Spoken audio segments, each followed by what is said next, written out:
I'm going to show you 5 of the best crossover moves that every player should have in their arsenal. What's up guys, Jesse Minch here with GetHandles.com. First move is the Iverson cross, the Jut cross. There's a lot of different names for it. At the end of the day, what it amounts to is whichever hand has the basketball, you're gonna step out with that same side foot. And you can set this up a lot of different ways. Iverson would typically do it more stationary and a little bit more upright and then drop down into that step. Jamal Crawford does it from a little bit of a hop and he'll kind of step into it that way. Kyrie does it a lot of different ways. One of the ways I see him do a lot though is he'll be kind of get some momentum going one way first before going into it. The key points at the actual crossover are going to remain about the same. Sell a little bit of a ball fake, sway your hips and your chest to lean over this leg a little bit and look in that direction. Besides that, the only other main key to pay attention to is that you get low. And from there, you're just going to want to snap the dribble, whichever foot then from there, that step to sell that fake, that same foot you're going to want to move forward next, but you're going to focus on pushing off the back leg. Cross over, push off this back leg, and this leg once again is going to move.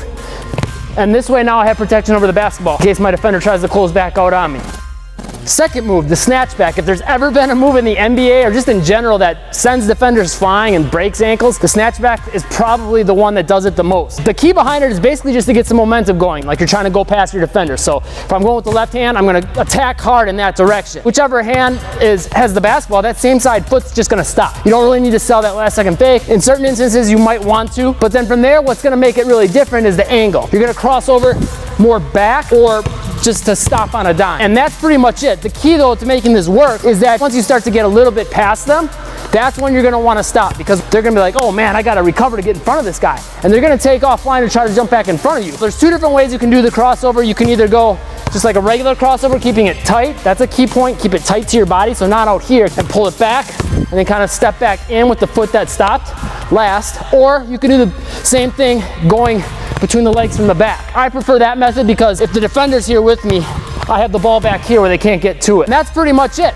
You're just gonna do that crossover, pull it back. From there, you can shuffle back or take a step back, or you can just stop on a dime.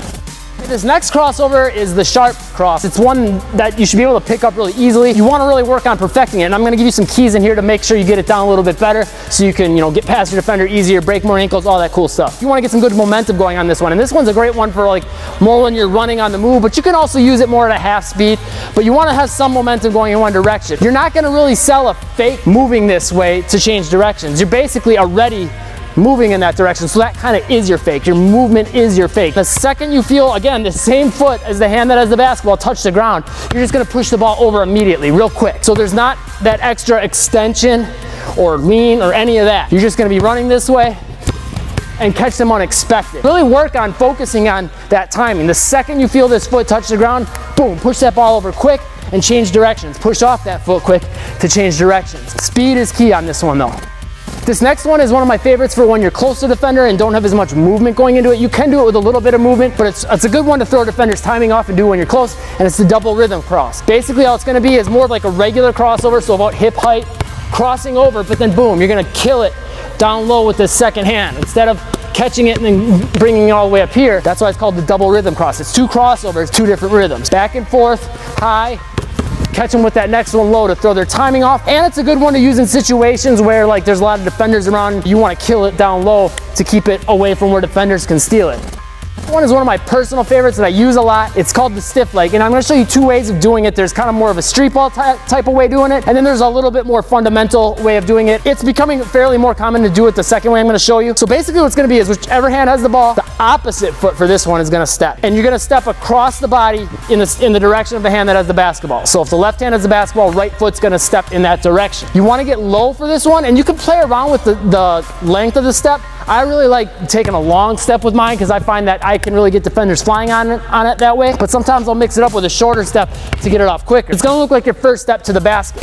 Normally you want to step with the opposite foot to take your first step to the basket because then you have protection over the basketball once again from my defender. If he's here and I step here, I have protection. So it's going to look just like your first step. Good chance you're going to get them to bite on that hard. From there, you're just going to cross over. Now the street ball version will be to cross over here, right in front of the leg, and you want to do it down low. That has a little bit more chance of getting stolen though because it's here in front of the defender and it looks a little more unorthodox. You never know, you might get called for a carry or something. Fundamental way of doing it is to go between the legs, and that'll give you a little more protection. Again, if my defender's here, my leg's protecting the basketball now. If you want to try to send your defender flying more, take more of a longer step, or if you're going to take a shorter step, just make sure it's real quick. You can do it more from a standstill and then pull it out quick. You can do it more from a running start, just kind of almost like as a way of stopping. Both those ways are good for creating space for shots. If you want to try to get a shot off from it, focus on stepping back quick with that foot, whichever version you're doing. Make sure you step back with that foot quick. That'll get you squared back up. If you take a shorter step, it's going to typically be easier to do that. You can also use it though and change the angle slightly and come back forward. That's a tough angle change to make though. Shorter step's going to be a little bit easier to make a direction change to go back the other way. So you would fake left and then go right. Make sure you click that like button for me. Leave a comment down below. Let me know what else you want to see from the channel. And make sure you click that subscribe button and get on that notification squad. Now, if you want a way to take your crossover to an insane new level in just 5 minutes, make sure you click this link right here. That's a $3 workout that's going to help you do exactly that. Also, if you found this video helpful, make sure you check out this one and check out this playlist. Thanks for watching. Stay tuned for more. Break some ankles today.